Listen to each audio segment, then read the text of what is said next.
Boa tarde, meus irmãos. Voltei para falar do Catecismo da Igreja Católica.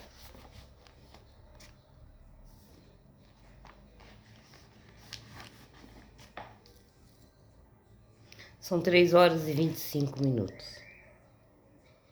Eu parei para almoçar e não voltei, estou voltando agora. Eu fui fazer uns shorts, que a gente precisa também fazer um short para ajudar. Jesus pediu às autoridades religiosas de Jerusalém que crescem nele por causa das obras de seu pai, que ele realizava. Tal ato de fé tinha de passar, no entanto, por uma misteriosa morte de si mesmo, em vista de um novo nascimento do alto, sob o impulso da graça divina. Essa exigência de conversão, ante um cumprimento tão surpreendente das promessas, permite compreender o trágico desprezo do Sinédrio, ao considerar que Jesus merecia a morte como blasfemo. Seus membros agiam assim por ignorância e, ao mesmo tempo, pelo endurecimento da incredulidade. Resumindo, Jesus não aboliu a lei do Sinai, mas a cumpriu, com tal perfeição que revela seu sentido último e resgata as transgressões contra ela. Jesus venerou o templo, subindo até ele nas festas judaicas de peregrinação. Amor com amor zeloso, esta morada de Deus entre os homens. O templo prefigura seu próprio mistério. Se anuncia a destruição do templo, é como manifestação de sua própria morte e da entrada em uma nova era da história da salvação, no qual seu corpo será o templo definitivo. Jesus realizou atos como o perdão dos pecados. Aqui o manifestaram como o próprio Deus Salvador. Alguns judeus, não reconhecendo Deus feito homem e vendo nele um homem que se faz Deus, julgaram-no blasfemo. Jesus morreu crucificado. Parágrafo 2. O processo de Jesus. Divergências entre as autoridades judaicas em relação a Jesus. Entre as autoridades religiosas de Jerusalém, não foram somente o fariseu Nicodemos, ou o ilustre José de Arimateia, ou os discípulos secretos de Jesus.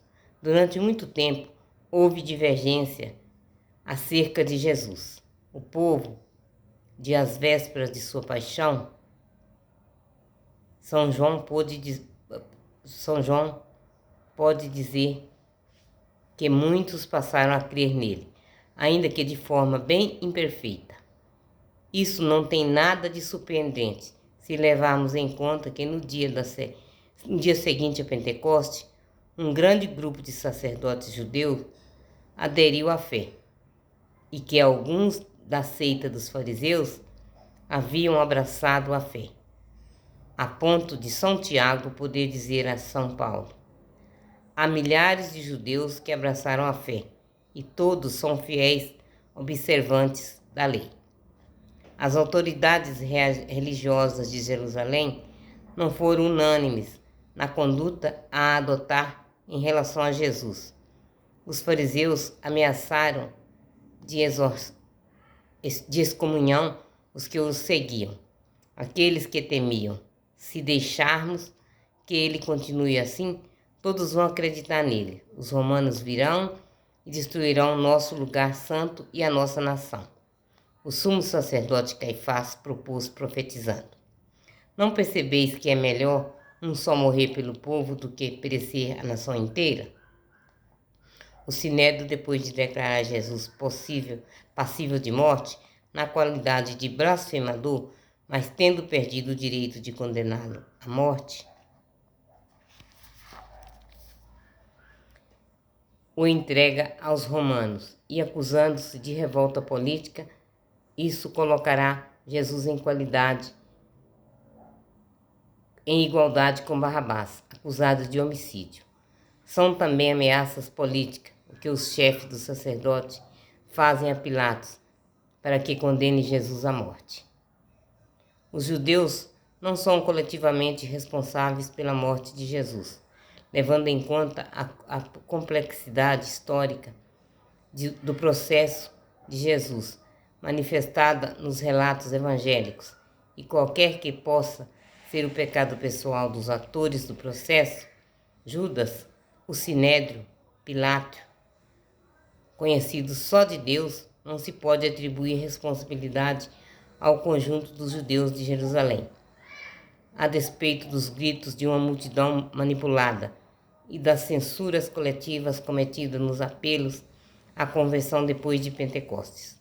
O próprio Jesus, ao perdoar na cruz, e Pedro, depois dele, reconhecer a ignorância dos judeus de Jerusalém e até do seu chefe, menos ainda se pode, a partir do grito do povo, que o sangue dele recai sobre nós e sobre nossos filhos, que é uma fórmula de ratificação, estender a responsabilidade aos outros judeus no espaço e no tempo. Por isso, a Igreja declarou muito oportunamente no Concílio Vaticano II aquilo que se perpetuou em sua paixão não pode indistintamente ser imputado a todos os judeus que viviam então, nem aos de hoje. Viviam então e nem aos de hoje. Os judeus não devem ser apresentados nem como condenado por Deus, nem como amaldiçoado, como se isso decorresse das Sagradas Escrituras. Todos os pecadores foram os autores da paixão de Cristo. No magistério de sua fé e do testemunho de seus santos, a Igreja nunca esqueceu cada pecador individualmente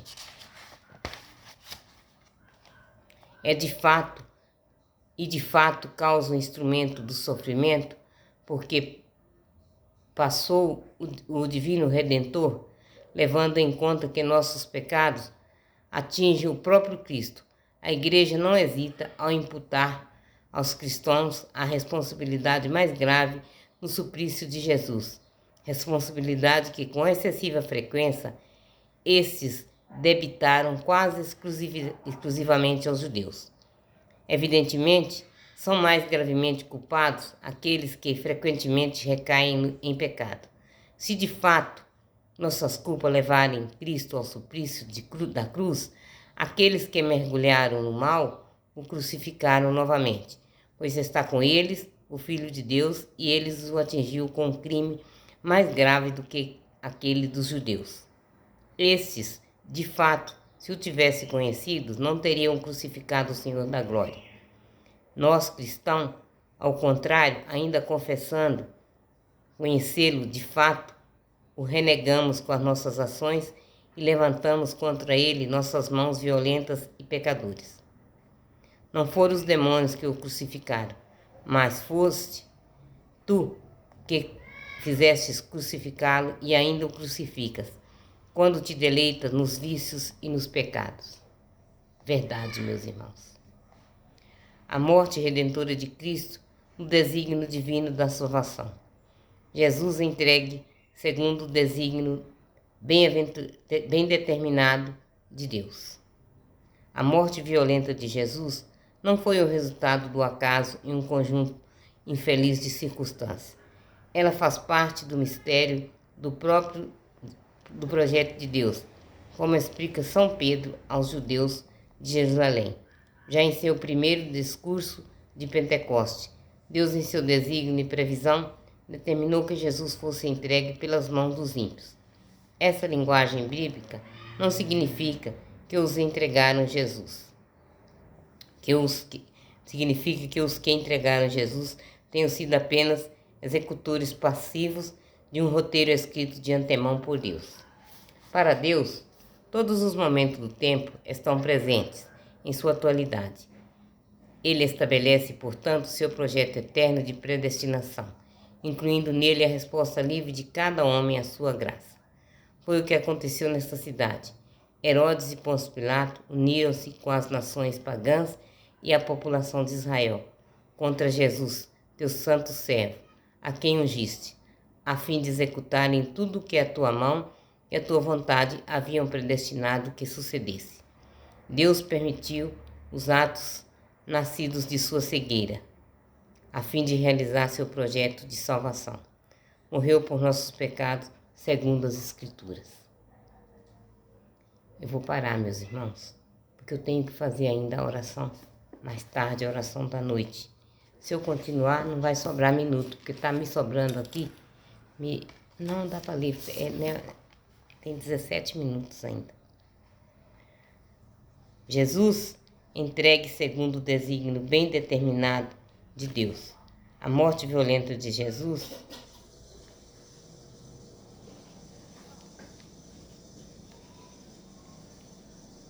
morreu por nossos pecados, segundo as Escrituras.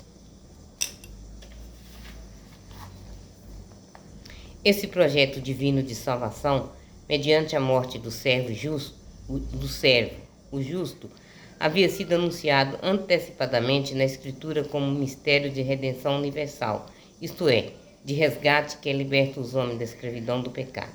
São Paulo, em sua confissão de fé, que diz ter recebido segundo as Escrituras, professa que Cristo morreu por nossos pecados segundo as Escrituras.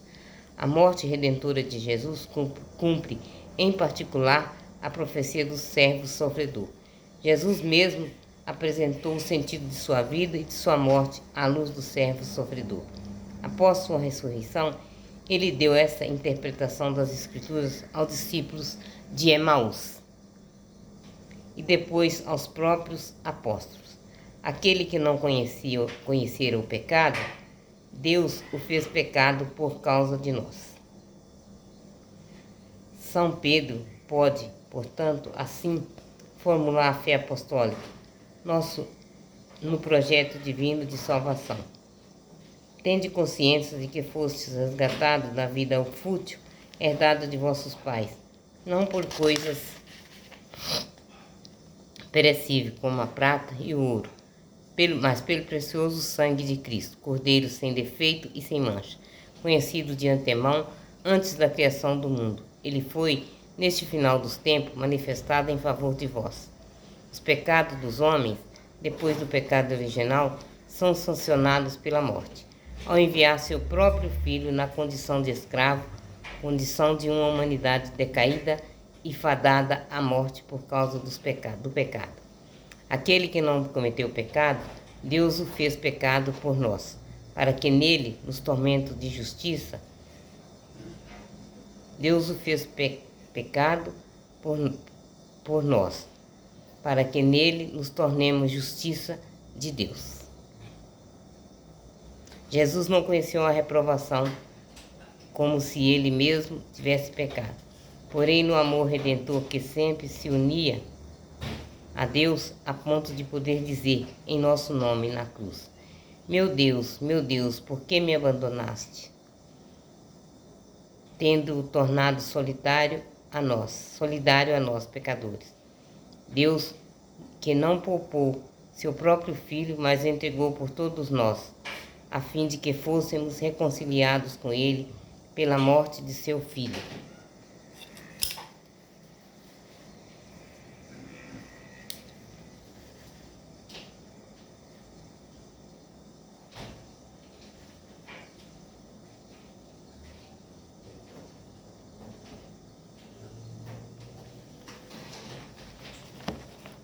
Pai nosso que estais no céu, santificado seja o vosso nome. Venha a nós o vosso reino, seja feita a vossa vontade, assim na terra como no céu. O pão nosso de cada dia nos dai hoje, perdoai as nossas ofensas, assim como nós perdoamos a quem nos tem ofendido. E não nos deixeis cair em tentação, mas livrai-nos do mal. Amém. Ave Maria, cheia de graça, o Senhor é convosco. Bendita sois vós entre as mulheres, e bendito é o fruto do vosso ventre, Jesus.